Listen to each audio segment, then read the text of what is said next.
This is Leigh Campbell. Hi, this is Lindy Heymann. And Leigh was the screenwriter for Kicks. Yes. Yes. And who's she? Who am I? I asked myself that a lot. Who's Lindy? I am the director. I'm the director of Kicks. Well, we met probably about a year and a half ago.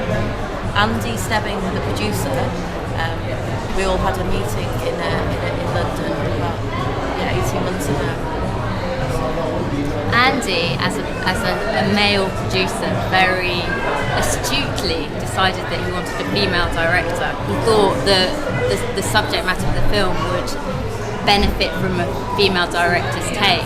So he apparently saw. Well, this is what he told me. He got a list, the list of all the kinds of directors that he should be seeing, and apparently no one was quite tickling his hand. This is what this is what he told me, which, you think that's going to be... Lindy tickled I Andy's kind of like the story because I was thinking there were 40 people on that list and I wasn't on the list. And so very luckily for me, he had a random conversation with Kate Ogborn, and she said, oh, well, maybe you should check out Lindy Heymann, and he did, and here we are. So that was the coolest thing for me, because as soon as I read Leigh's treatment, completely responded to it. But it was so right. It needed a female director, definitely.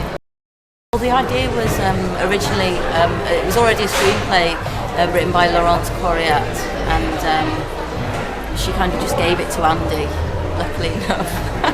And it was just such a great idea. But it was a screenplay that was developed I think it was right at the beginning of her career, before she did Wonderland, and I think she'd gone through about 22 drafts, and the BBC still didn't make it, their loss. And the ironic thing was, it was just in her drawer, and she talks about it, saying, it was almost the script that she gave up, that she was not going to do anything. It was only when Wonderland came along that she got her faith back. So her kind of frustration became our kind of joy, really.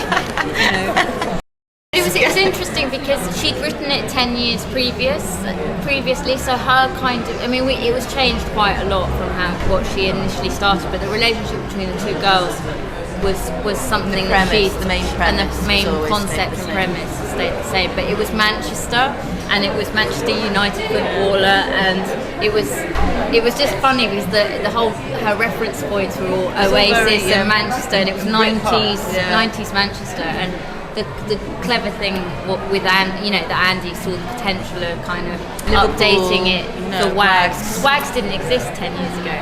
So it was ahead of its time. That was the problem with it. It was totally ahead of its time.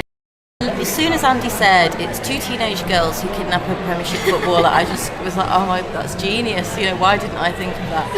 And but the hard thing, I guess, was making it believable. That was the tricky bit. And like we said, loads of it, teenage or films about teenage girls is kind of much more, them hanging out, doing this and that. And so we wanted to do that, but then we also had this big thing that they've got to kidnap a footballer, and it was almost like a tale of two halves for quite a long time, wasn't it? We love you, Liverpool, we do. We love you, Liverpool, we do. Liverpool, we love you. The midfielder Leigh Cassidy is to make a big money move to Madrid. The news has shocked and angered many loyal fans. Leigh Cassidy!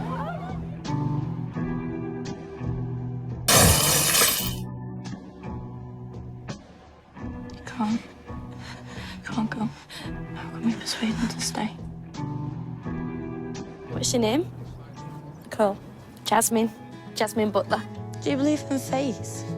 It must mean something. That does make sense.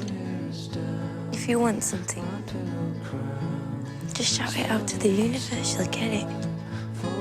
I want Leigh Cassidy! Yes! We want Leigh!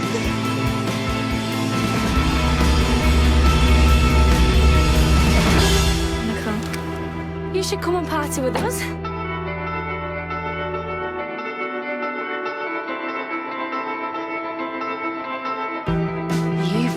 very, very naughty footballer. Well, you'll just have to teach me a lesson then. No, you can't leave. You can't leave Liverpool. For fuck's sake, Nicole. What's got into you? Trust me. How about this? This is what you came for, isn't it? Stop! We love you, Liverpool. We do. We love you, Liverpool. We do. We love you, Liverpool. We do. Oh, Liverpool. We